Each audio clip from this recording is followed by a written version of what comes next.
saya Meilan Urmilaha, mahasiswa semester 6 Universitas Muhammadiyah Buton, program studi pendidikan guru sekolah dasar. Di sini saya akan menjelaskan mengenai pendidikan anak berkebutuhan khusus, yaitu materi ketiga karakteristik dan pembelajaran dengan anak berketunanetraan atau ketunanetraan. Di sini saya akan menjelaskan mengenai pengertian dan karakteristik anak dengan ketunanetraan.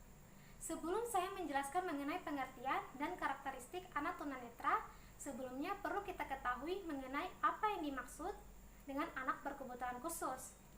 Anak berkebutuhan khusus adalah anak yang memiliki kelebihan atau kekurangan yang membedakannya dengan anak yang lain atau anak pada umumnya, dan tidak selalu ditunjukkan oleh ketidakmampuannya dalam fisik, emosi, maupun mentalnya.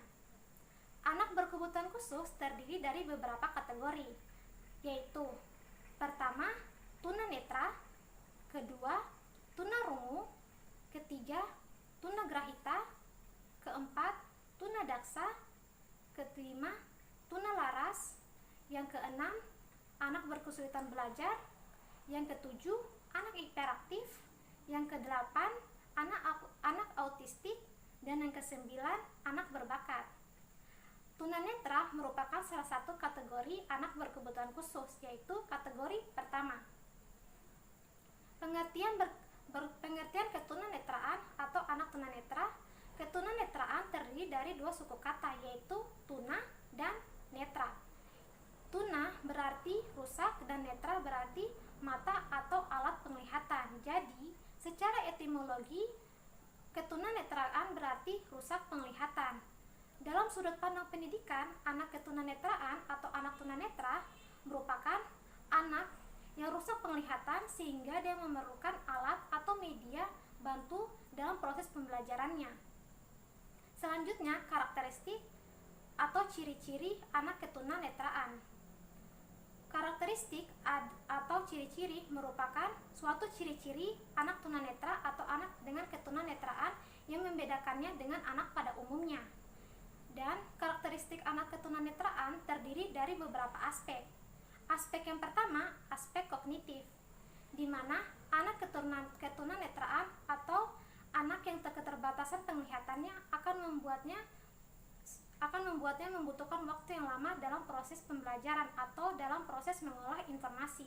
Contohnya, anak keterbatasan penglihatan tidak dapat menggunakan penglihatannya dengan baik, sehingga dia memerlukan alat indera yang lain untuk membantunya dalam proses mengolah informasi, yaitu pendengaran dan perabaan, sehingga dia memerlukan waktu yang lama dalam mengolah informasi, beda dengan anak pada umumnya. Yang kedua, aspek akademik, di mana anak ketunanetraan atau anak keterbatasan penglihatan akan sulit dalam proses pembelajaran, yaitu proses belajar membaca maupun menulis, karena dalam proses membaca dan menulis mereka membutuhkan alat atau media bantu dalam proses pembelajaran tersebut. Aspek yang ketiga yaitu aspek fisik, di mana terdapat kelainan pada penglihatan, contohnya mata juling atau infeksi mata. Aspek yang keempat yaitu aspek motorik, yaitu anak kesulitan atau membutuhkan proses waktu yang lama dalam beraktivitas di lingkungannya. Yang kelima, aspek perilaku, di mana anak berkebutuhan khusus atau anak yang keterbatasan penglihatan akan berperilaku sering mengucak-ngucak matanya atau sering mengedipkan matanya, berbeda dengan anak normal lainnya.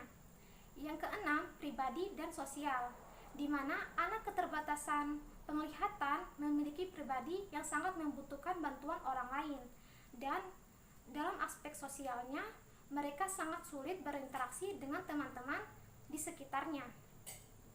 Sekian dari saya, segala kebaikan datangnya dari Allah dan segala kekurangan mohon dimaafkan. Terima kasih. Wassalamualaikum warahmatullahi wabarakatuh.